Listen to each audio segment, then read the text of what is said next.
안녕하십니까. 네, 이번 시간은요, 제가 지지가 끝나고 지장간에 들어가려고 원고를 쓰고 있었던 차에 우리 공부하시는 선생님께서 음신 구하는 방법을 알려주세요. 음신 구하는 방법. 그래서 제가 또 급하게 음신을 쓰게 되었습니다. 그래서 이번 시간은 음신에 대해서 구체적으로 알아보겠습니다. 우리 자연명리에서는 음신이라고 쓰고 있는데 이 음신을 일반적인 고전명리나에서 보게 된다면 허자 또는 합자라고 표현을 하는데 이는 잘못된 생각이다. 허자가 아니죠. 허자는 없는 글자를 있는 것처럼 해서 부르는 얘기고 합자라는 거는 합해서 오는 글자다 해서 합자라고 하는데 결코 이렇게 부르는 것은 잘못된 표현이다. 그래서 자연명리인 우리들은 음신이라고 반드시 얘기를 해야 한다. 그래서 이 음신은요, 타주 원국 이외의 모든 것을 알아볼 수 있는 것으로 타주 원국, 원국이라 하면 연, 월, 일시 가리키는 8개의 글자. 이 8개의 글자를 원국이라 합니다. 원국. 원국 이외의 모든 것을 알아볼 수 있는 것으로 사람으로 비교하자면 원국은 보이는 겉모습이고 겉모습에 해당한다. 눈으로 보이죠? 8글자가 보이는 겉모습이고 음신은 보이지 않는 속마음이라 할 수 있다. 왜 감추어져 있거든요. 이러한 부분까지 잘 살펴보고 적절하게 배치해서 사용한다면 문제에 대한 해결 방법까지 어렵지 않게 찾을 수가 있다 했습니다. 이 음신은 사주팔자 속에 감추어진 구호를 설정해서 활용하는 것을 음신이라 하죠. 음신. 그래서 이 음신을 이용하는 방법으로는 원국의 8자 중에 원국의 8자, 눈에 보이는 8자라고 말씀드렸죠. 가장 합리적이고 또는 화합을 할 수 있는 지지를 선택하여야 한다. 가령 삼합과 방위합, 삼합과 방위합이 완전하지 못할 경우, 자, 완전하지 못하다는 경우는 글자가 부족하다는 얘기죠. 삼합도 세 글자로 이루어져 있고, 방위합도 세 글자로 이루어져 있는데, 사주 원국에 세 글자가 있으면 가장 완전하게 되는데 두 글자가 있고 한 글자가 보이지 않는다. 그 글자를 음신으로 활용을 한다. 이 얘기거든요. 그리고 광이합도 마찬가지입니다. 세 글자로 이루어져 있는데 사주 원국의 지지가 두 글자만 있다. 그러면 보이지 않는 한 글자는 음신으로 쓴다. 이 얘기입니다. 그리고 형충파해 원진 관계에서 원만하게 해소하려는 경우 자 형충파해 원진 관계 어떻게 보면 부정적으로 다가오지만 이 또한도 긍정이 될 수 있다고 설명을 드렸었죠. 그래서 형이 일어난다. 충이 일어난다. 이럴 경우에 그 둘 사이를 중재를 해주거나 완화시켜주는 다른 글자가 들어오게 되는 것을 음신이라고 하죠. 하지만 육합에서는 음신을 활용할 수가 없다. 육합은 서로 조건에 의해서 급하게 만나서 속전속결로 진행하려고 하기 때문에 이 육합은 두 글자로 이루어져 있는데요. 아주 조건으로 단단하게 결합이 돼 있기 때문에 이 두 글자 사이를 삐집고 들어갈 글자가 없다 이거죠. 그래서 음신을 활용할 수가 없다. 육합에는 음신 활용할 수 없다. 반드시 알아놓으시고요. 타지지와 불편한 보호를 선택하게 된다면 또 다른 문제가 발생할 수 있기에 신중을 기해야 한다. 부호 선택에 있어서 신중해라 이 얘기죠. 왜냐? 자, 이 천간이죠. 천간이고 지지인데 이 지지 사이사이에 들어가게 되는 글자들을 조화로운 걸 써야지만 서로 문제를 일으키지 않는다 이 얘기거든요. 만약에 이 글자 사이에 무언가가 들어왔을 때 이 둘만을 위해서 얘를 선택했는데 얘가 결국 다른 애들과 문제가 생긴다면 불편해지죠. 그래서 이런 애들은 선택하면 안 된다. 그 얘기를 하는 겁니다. 그리고 지지의 음신이 정해졌다면 다음으로는 천간의 음신을 구해야 하는데 이는 일주를 기준으로 알아볼 수가 있다 했어요. 일주 기준입니다. 자, 이거는 제가 손바닥 모양으로 하려고 했는데 이 만들기가 너무 난해해가지고 하다 보니까 이렇게 정사각형이 됐더라고요. 이게 오히려 편하실 것 같아서 제가 만들어 봤어요. 자, 이렇게 되어 있는데 이거를 왼쪽 손바닥이라 생각을 하시고 하나씩 짚어 나가시면 되거든요. 손가락 전혀 안 닮았네요.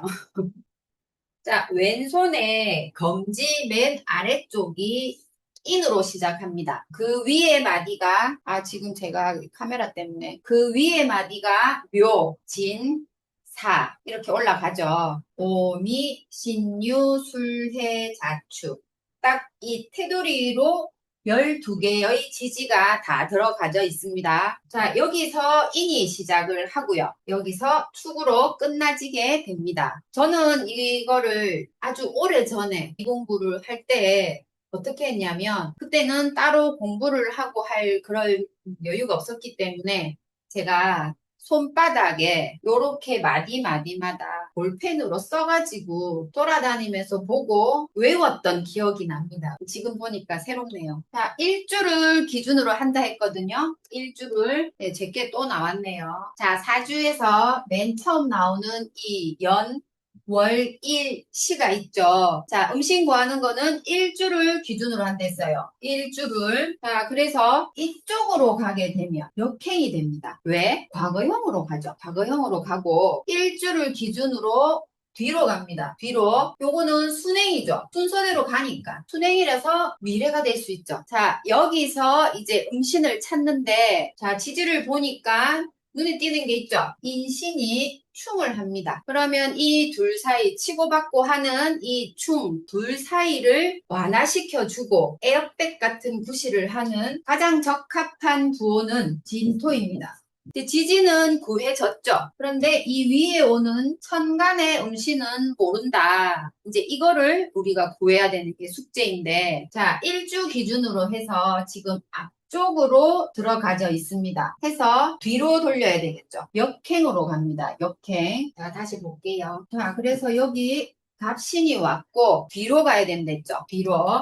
여기가 개, 임, 신, 경진이 오게 됐어요. 경진. 볼까요? 인신이 충하는 이 사이에 진토라는 중재해주는 부호 음신 진토가 들어왔는데 진토 위에 올라가게 되는 천간은 경진이 되더라. 이거죠. 아시겠어요? 자, 다시 볼게요.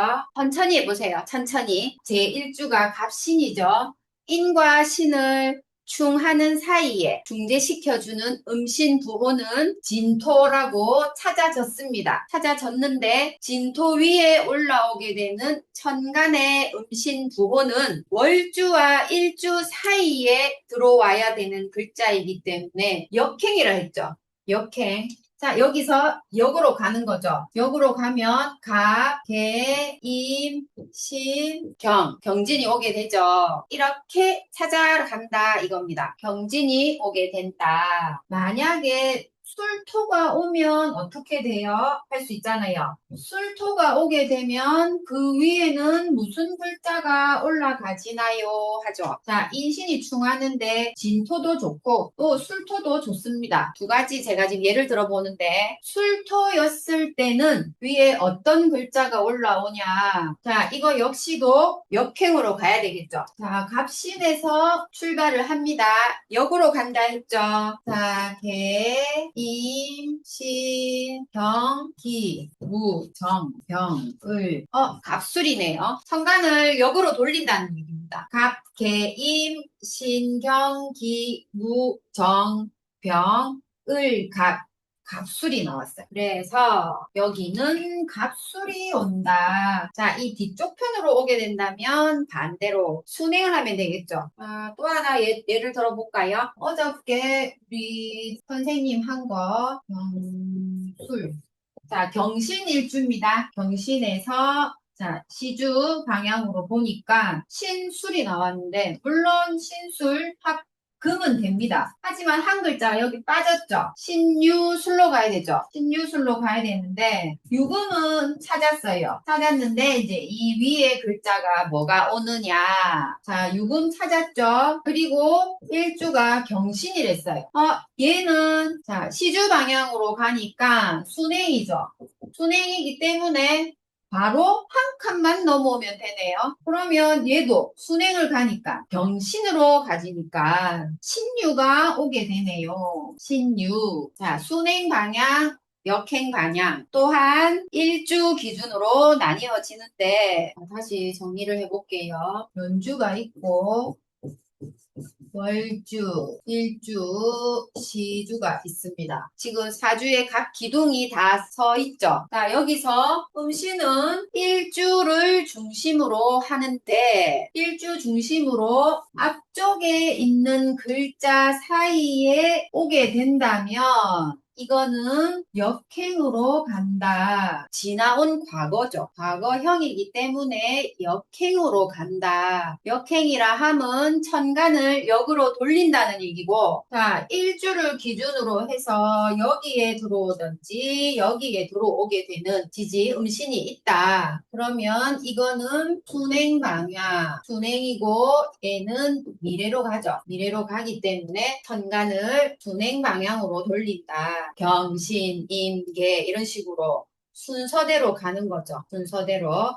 그리고 역행이면 거꾸로 가게 됩니다. 일주를 기준으로 해서 구할 수가 있는데 종이에 쓸 수도 물론 있지만 종이가 없는 경우에는 왼쪽 손가락에 올려놓고 손가락 마디마디마다 12개 다 들어가지거든요. 이거를 인묘진해서 계산해서 알 수가 있습니다. 천간을 역으로 돌리느냐 순행으로 돌릴 것이냐 이거를 일주 기준으로 해서 잘 찾아가면 된다. 자, 일주의 일지를 먼저 손가락 해당 위치 부호에 올려두고 여기서 순행으로 갈 것인지 아니면 역으로 돌아갈 것인지를 계산을 해내면 된다. 이해되셨어요? 제가 언젠가는 이거를 한번 짚어드려야지 했었는데 마침 공부하시는 선생님께서 음식을 구하는 방법을 알려달라고 요청을 해주셨기에 제가 아주 기쁘고 감사한 마음으로 준비를 해봤습니다. 천천히 해보세요. 아까 말씀드렸죠. 저는 이 왼쪽 손가락 위에 볼펜으로 다 써서 보고 다니면서 입으로 중얼거리고 다녔거든요. 굳이 그렇게까지 하실 필요는 없지만 천천히 앞으로 갈 것이냐 뒤로 갈 것이냐 집에서 연습을 한번 해보세요. 해보시고 분명히 음시는 일주 기준으로 자 해당되는 지지에서 일지에서 출발을 합니다. 출발을 하는데 천간이 역으로 가는지 순으로 가는지 그게 어느 위치에 있느냐에 따라서 달라진다라고 알고 계시면 되겠습니다. 네, 오늘 여기까지 하겠습니다. 수고하셨습니다.